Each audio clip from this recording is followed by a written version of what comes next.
આપણી સંકલ્પ ન્યૂઝ ચેનલને સબસ્ક્રાઇબ અને લાઇક કરો, બેલ આઇકન દબાવો જેથી આવનાર ન્યૂઝ અપડેટ્સની નોટિફિકેશન આપના મોબાઈલ પર સૌથી પહેલા પહોંચે.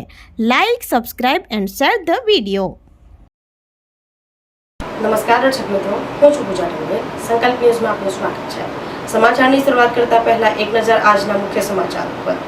દમણમાં વીવીઆઈપીની મુલાકાત માટે રિહર્સલ અંગે ટ્રાફિક એડવાઇઝરી. સરળ ટ્રાફિક વ્યવસ્થાપન અને જાહેર સલામતી સુનિશ્ચિત કરવા સહકાર આપવા જાહેર હિતમાં અનુરોધ કરાયો. ભારતના વડાપ્રધાન 5 જૂનના રોજ દમણની મુલાકાતે આવવાના છે, જેમાં મોટી સંખ્યામાં નાગરિકોને આમંત્રિતો હાજર રહે તેવી શક્યતા છે. સુરક્ષાની દ્રષ્ટિએ સંપૂર્ણ તૈયારી સુનિશ્ચિત કરવા માટે 4 જૂનના રોજ એક રિહર્સલ કરવામાં આવશે, જેના કારણે સાંજે 5 થી 8:30 વાગ્યા સુધી મસાલ ચોકથી ભેંસલોર 4 રસ્તા, નાની બસ સ્ટેન્ડથી વાડ ચોકી રોડ, દલવાડાથી મસાલ ચોકથી તીનબત્તીથી મારવાડ નમોપથ અને નાઇટ માર્કેટ થઈને છાપલી શેરીથી ધોબી તળાવ સુધીના માર્ગો વ્યસ્ત રહેવાની ધારણા છે. આ બાબતને ધ્યાનમાં રાખીને મુસાફરો અને સામાન્ય જનતાને સલાહ આપવામાં આવે છે કે તેઓ 4 જૂનના રોજ સાંજે 5 થી 8:30 વાગ્યા સુધી આ માર્ગો પર જવાનું ટાળે અને પોતાના ગંતવ્ય સ્થાને પહોંચવા માટે વૈકલ્પિક માર્ગોનો ઉપયોગ કરીને અગાઉથી જ મુસાફરીનું આયોજન કરે. ફરજ ઉપર તૈનાત પોલીસ કર્મચારીઓ દ્વારા આપવામાં આવતી તમામ ટ્રાફિક ડાયવર્ઝન અને સૂચનાઓનું પાલન કરવું તથા તેમની સાથે કોઈ પણ પ્રકારની દલીલબાજી કરવી નહીં. ભીડ અને અસુવિધા ટાળવા માટે ઉપરોક્ત રસ્તાઓની બાજુમાં વાહનો પાર્ક કરવા નહીં. સરળ ટ્રાફિક વ્યવસ્થાપન અને જાહેર સલામતી સુનિશ્ચિત કરવા ટ્રાફિક સત્તાવાળાઓને સહકાર આપવા પોલીસ ડિપાર્ટમેન્ટ દમણ દ્વારા DDDP અંતર્ગત જાહેર હિતમાં અનુરોધ કરવામાં આવ્યો છે.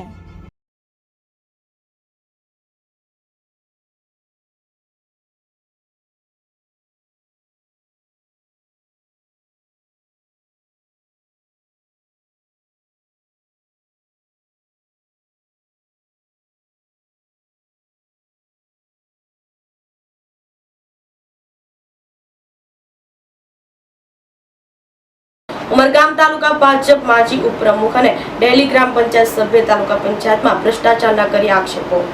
ઉમરગામ તાલુકા પંચાયત ઉપર ભાજપનું શાસન છે, ત્યારે તાલુકા ભાજપના માજી ઉપપ્રમુખ અને દહેલી ગ્રામ પંચાયતના સભ્ય તાલુકા પંચાયતમાં ભ્રષ્ટાચારના આક્ષેપો કર્યા છે. ઉમરગામ તાલુકાના ડેલી ગ્રામ પંચાયતના સભ્ય હાલ તાલુકા પંચાયતમાં ચૂકવણાને લઈ માહિતી ભેગી કરતા ખોટા ચૂકવણાના કિસ્સામાં ફરિયાદ કરી છે. વરસાદી પાણીની ગટરો અને અન્ય કામોમાં હલકી ગુણવત્તાના કામો કરાયા હોવાના આક્ષેપો કર્યા હતા. ઉમરગામ તાલુકા પંચાયતના 15મા નાણાં પંચમાં થયેલા ચૂકવણાનો મુદ્દો ગ્રામસભામાં ગાજે તેવી પણ શક્યતા છે.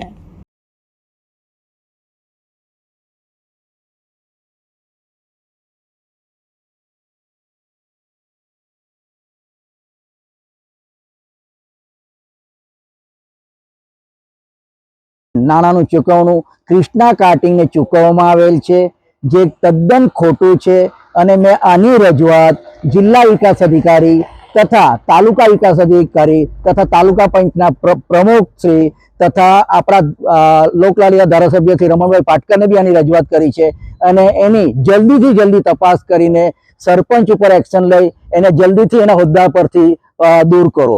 બીજું, ટોટલ આ ત્રણેય કામ 13,87,422 રૂપિયાનું કામ છે, જેમાં 2 કામના સદંતર નાણાં ઉચાપત થયેલ છે એવું જણાય છે અને એક કામમાં જે કામ કરેલું છે પણ હલકી ગુણવત્તાની ચીજવસ્તુ વાપરીને એમાં પણ એ જે બનાવેલી છે ગટર એ તદ્દન નિષ્ફળ નીવડેલી છે, એટલે એનું પેમેન્ટ અધૂરું, એ કામ અધૂરું છે. છતાં પણ સરપંચે એના મનસ્વી રીતે એના સત્તાનો દુરુપયોગ કરીને આ પેમેન્ટ કરેલ છે, તદ્દન ખોટું છે. આમાં સરકારશ્રીના નાણાં વેડફેલ છે અને નાણાંનો ઉચાપત કરીને ખૂબ મોટો ભ્રષ્ટાચાર કરેલ છે. દમણમાં 5 જૂને PM નરેન્દ્ર મોદીની મુલાકાતને પગલે નો ફ્લાઇંગ ઝોન જાહેર. જિલ્લા મેજિસ્ટ્રેટ દ્વારા ભારતીય નાગરિક સુરક્ષા સંહિતા હેઠળ એક પક્ષીય આદેશ બહાર પડાયો. આગામી 5 જૂન 2026ના રોજ વડાપ્રધાન નરેન્દ્ર મોદી દમણની મુલાકાતે આવી રહ્યા છે, જેને પગલે સુરક્ષાના કારણોસર દમણ જિલ્લાને નો ફ્લાઇંગ ઝોન જાહેર કરવામાં આવ્યો છે. આ મુલાકાત અને VVIP સુરક્ષાને ધ્યાનમાં રાખીને દમણના કલેક્ટર અને જિલ્લા મેજિસ્ટ્રેટ સૌરભ મિશ્રા દ્વારા ભારતીય નાગરિક સુરક્ષા સંહિતા 2023ની કલમ 163 હેઠળ એક પક્ષીય આદેશ બહાર પાડવામાં આવ્યો છે. આ આદેશ અનુસાર 5 જૂનના રોજ દમણ જિલ્લાના આકાશમાં કોઈપણ પ્રકારની હવાઈ પ્રવૃત્તિઓ પર સંપૂર્ણ પ્રતિબંધ રહેશે, જેમાં ડ્રોન, પેરાગ્લાઇડર, હોટ એર બલૂન અને ખાનગી હેલિકોપ્ટરના ઉડ્ડયનનો સમાવેશ થાય છે. નરેન્દ્ર મોદીનું હેલિકોપ્ટર દમણ સ્થિત Indian coast guard air station ખાતે લેન્ડ અને ટેક ઓફ કરવાનું હોવાથી હવાઈ માર્ગમાં કોઈ અવરોધ ન આવે તેની તકેદારી લેવાઈ રહી છે.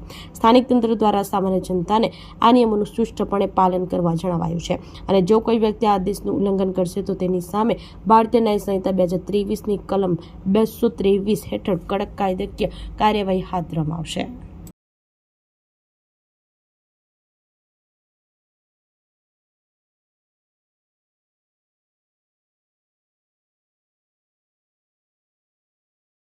વલસાડ ખાતે રાજ્ય કક્ષાના મંત્રી કાંતિલાલ અમૃત્યાના અધ્યક્ષસ્થાને જિલ્લા કક્ષાનો મેગા જોબ ફેર યોજાયો. 1228 ઉમેદવારો પૈકી 689ની પ્રાથમિક પસંદગી કરવામાં આવી. રાજ્યના યુવાનોને રોજગારીની પૂરતી તકો મળી રહે તે હેતુથી શ્રમ કૌશલ્ય વિકાસ અને રોજગાર વિભાગના રાજ્ય કક્ષાના મંત્રી કાંતિલાલ અમૃત્યાના અધ્યક્ષસ્થાને વલસાડ ખાતે જિલ્લા કક્ષાના મેગા જોબ ફેરનું આયોજન કરવામાં આવ્યું હતું. જિલ્લા રોજગાર કચેરી વલસાડ અને નગર રોજગાર કચેરી ધરમપુરના સંયુક્ત યોજાયેલા રોજગાર ભરતી મેળામાં અંદાજિત 24 જેટલી નામાંકિત કંપનીઓએ ભાગ લીધો હતો. વિવિધ કંપનીઓ દ્વારા 2000 જેટલી નોકરીઓ અને એપ્રેન્ટિસશીપની જગ્યાઓ માટે ઉપસ્થિત રહેલા ઉમેદવારોના ઇન્ટરવ્યૂ લેવામાં આવ્યા હતા. કુલ 1228 હાજર ઉમેદવારોમાંથી 689 ઉમેદવારોની પ્રાથમિક પસંદગી કરવામાં આવી હતી. આ પ્રસંગે મહાનુભાવોના હસ્તે વેલસ્પન, અતુલ, હુબર અને રેમન જેવી વિવિધ પ્રતિષ્ઠિત કંપનીઓમાં નોકરી માટે પસંદગી પામેલા યુવાનોને રોજગાર એનાયત પત્ર અર્પણ કરવામાં આવ્યા હતા. નોકરીના નિમણૂક પત્રો મળતા યુવાનોના ચહેરા પર ભારે ઉત્સાહ અને આનંદ જોવા મળ્યો હતો.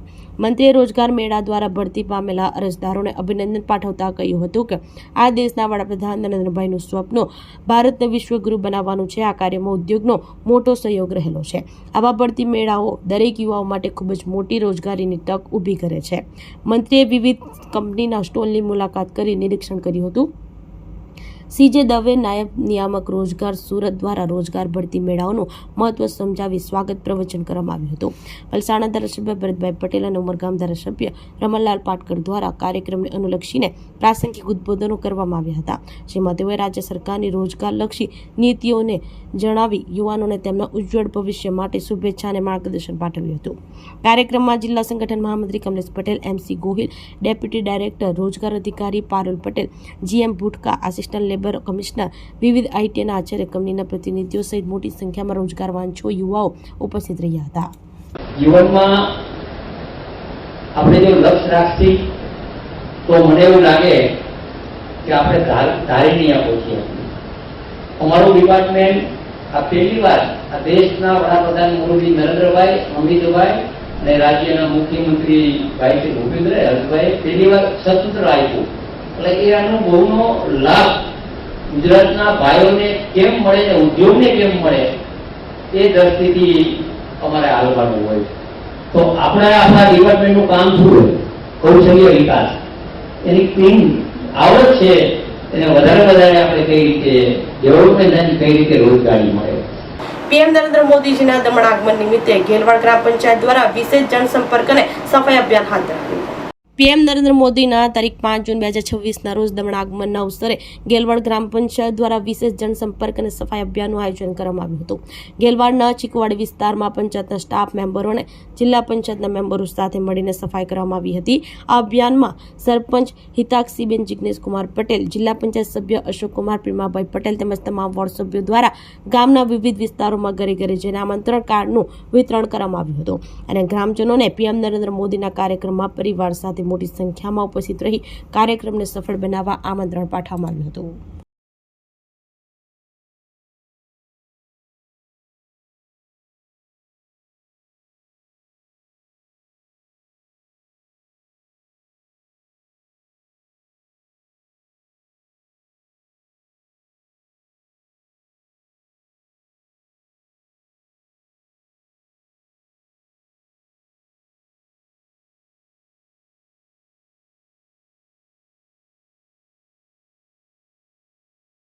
આખી વાર આપણા દમણના પ્રદેશમાં મોદીજી આવી રહ્યા છે, તો અમે બધા આજે સફાઈ અભિયાનનો કાર્યક્રમ રાખ્યો. અમારા પંચાયતના સ્ટાફ સાથે જ મેમ્બરો અને જિલ્લા પંચાયતના મેમ્બર સાથે અમે સફાઈ અભિયાન કર્યું અને સાથે જ ઘરે ઘરે જઈને અમે આમંત્રણ કાર્ડનું વિતરણ કર્યું અને બધાને જણાવ્યું કે આપણે બધાએ પરિવાર સાથે મોદીજીના કાર્યક્રમમાં પધારવું છે. તો આ તાજના સમાચારો, નવા સમાચારો સાથે કાલે ફરી મળીશું. નમસ્કાર. આપણી સંકલ્પ ન્યૂઝ ચેનલને સબસ્ક્રાઇબ અને લાઇક કરો, બેલ આઇકન દબાવો જેથી આવનાર ન્યૂઝ અપડેટ્સની નોટિફિકેશન આપના મોબાઈલ પર સૌથી પહેલા પહોંચે. Like, subscribe and share the video.